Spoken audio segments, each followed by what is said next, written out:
If you take and they chop food, pounded yam or rice for house or for public, you not be bush person at all. It means say you know what you they do. You know who you be.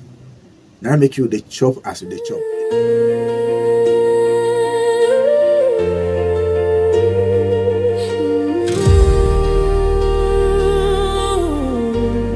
The psychology of eating with bare hands. How does that sound? Let me read the introduction to you. It says, in many parts of the world, eating with your hands is often misunderstood. How true that can be. Just go to a public function and attempt to eat ofada. In fact, the best way to eat ofada rice, the rice they tie with leaves, if you use spoon, you miss it.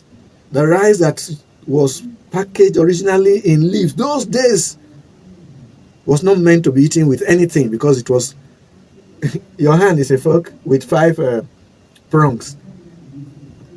You mix the stew. That's the way we used to do it those days. Let me ask you, would you eat rice with your bare hands?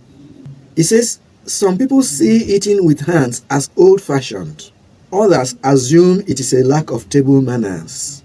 Wow. We are saying now that eating food with bare hands is neither old-fashioned nor a lack of table manners. It says, but psychology suggests that the behavior often has very little to do with etiquette. You know, etiquette is how to behave in public and all those places, how to package yourself and fit into circles. It says it is more than etiquette and has much more to do with identity.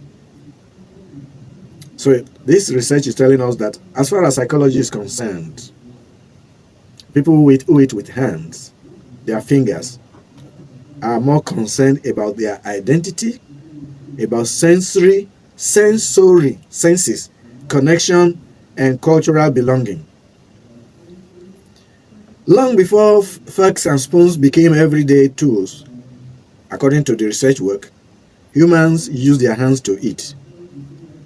So for billions of people across countries such as India, Ethiopia, and parts of the Middle East, eating with their hands remains an important cultural practice. What appears to be a simple habit is often a ritual that strengthens the relationship between people, food, and family traditions. So psychology suggests this behavior may reveal something deeper about how humans experience comfort, identity, and emotional connections. Book talk say, who take hand chop food, nah, not be just to put food for belly, nah they do. Now to tell people, say, look, as I take hand finger chop food, so it reminds me of who I be. Say, I come from here.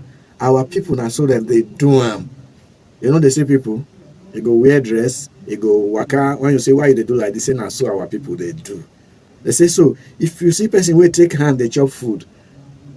You go occasion for wedding, anything, then bring pounded yam come. The person just take burst pure water, wash and begin chop them. Make you not laugh am. Even when you go carry spoon or carry fork, not be say you better pass am. Say me not laugh. You not civilized pass am. Say your eye open pass am. No.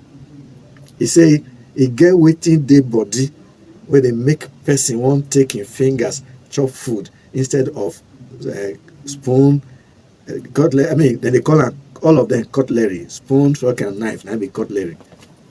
Now they talk so. It says here that according to psychology, eating with your hands creates a stronger sensory experience. So psychology is saying that when we eat with our hands, we have a stronger sensory connection to the food we are eating. When people eat with their hands, touch becomes part of the meal. Touch becomes part of the meal, which cutlery cannot give you. For me, I don't know how. It will be very exciting to hear from you, listeners out there, wherever you are. But for me, I don't get the same measure of satisfaction when I eat swallow with cutlery as when I use my fingers, my hands. How is it with you? Well, the point we are making is this, that if you eat with your bare hands, whoever interprets what you and what you have done as being uncivilized, as being crude, is missing the point entirely. Is missing the point.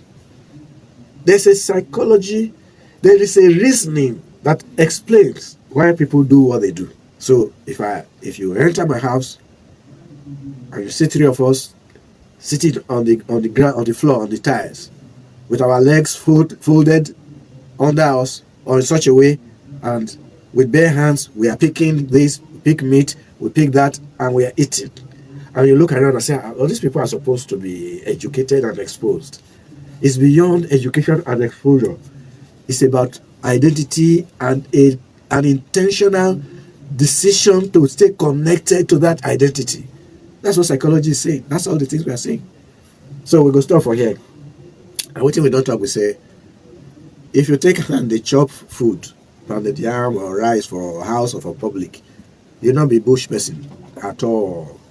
If you say you know what they do, you know who you be, now make you the chop as you they chop. If you go market, you see people they take and they chop food. You go take and mix rice, in fingers mix rice.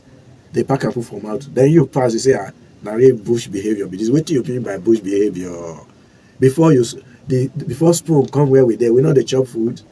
So psychology talk say, if you see who they take hand for wedding party, they can't give a rice where they take leaf tie.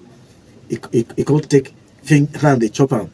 Now go they make mouth for corner say, now I want to say that man better person, I really bushman in me. They say what you do? You say take hand they chop rice. You like say now you don't know what they do. So if you see say fork and knife not let you use for public, and upon the day and they give you shame not there, as they say, I better not give me what I mean, I take wash hand, because eating is personal. You are listening